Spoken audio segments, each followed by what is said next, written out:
घर का टूटा हुआ आईना बदलते समय उस आदमी ने कुछ डरावनी चीज खोज ली। आईने के पीछे दीवार पर एक छुपा हुआ सुनने वाला उपकरण चिपका हुआ था। जिसने यह लगाया था उसे शक न हो, इसलिए उसने तुरंत उसे नहीं हटाया। वह सोच ही रहा था कि पता कैसे लगाए कि इसके पीछे कौन है। तभी उसने एक और बग देखा, इस बार लिविंग रूम के झूमर पर। उसका दिल बैठ गया, लेकिन उसने खुद को संभाल लिया। वह लिविंग रूम में गया और सावधानी से सारे पर्दे बंद कर दिए। फिर वह मेज पर चढ़ा और झूमर से बल्ब निकाल लिया। उसने बल्ब के होल्डर में तांबे की पतली तार लपेटी और दूसरे सिरे को लाइव वायर से जोड़ दिया। इसके बाद बल्ब वापस कस दिया। उस रात जब वह काम से घर लौटा तो सब कुछ सामान्य जैसा था, लेकिन जैसे ही उसने दरवाजा खोला घर पूरी तरह अंधेरा था। खाने की मेज पर मोमबत्तियां जल रही थीं और उसकी पत्नी बर्तन सजा रही थी। उसने अनजान बनने का नाटक करते हुए पूछा, लाइट क्यों नहीं जलाई? पत्नी ने कहा कि झूमर काम नहीं कर रहा और उसे ठीक करना नहीं आता। आदमी ने ऐसे दिखाया जैसे उसे कुछ पता ही न हो। वह फिर से मेज पर चढ़ा और लाइट ठीक करने लगा। जैसे ही बल्ब जला अचानक तेज चिंगारी निकली और बल्ब फट गया। उसी समय सामने वाली इमारत में बैठे दुश्मन एजेंटों के कानों में लगे ईयरपीस तेज स्टैटिक नॉइज से भर गए। उन्हें लगा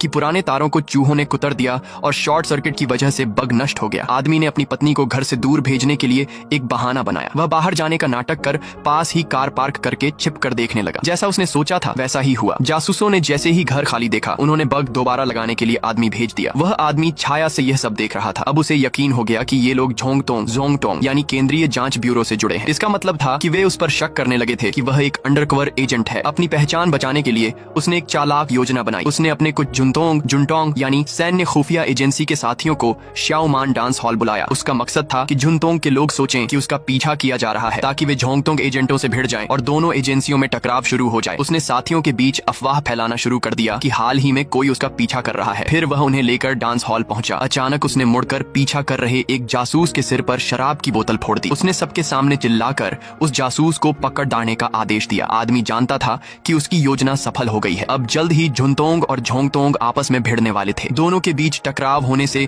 किसी के पास उसे जांचने का समय नहीं बचेगा और इस तरह उस आदमी ने अपनी अंडरकवर पहचान को बेहतरीन ढंग से सुरक्षित कर लिया।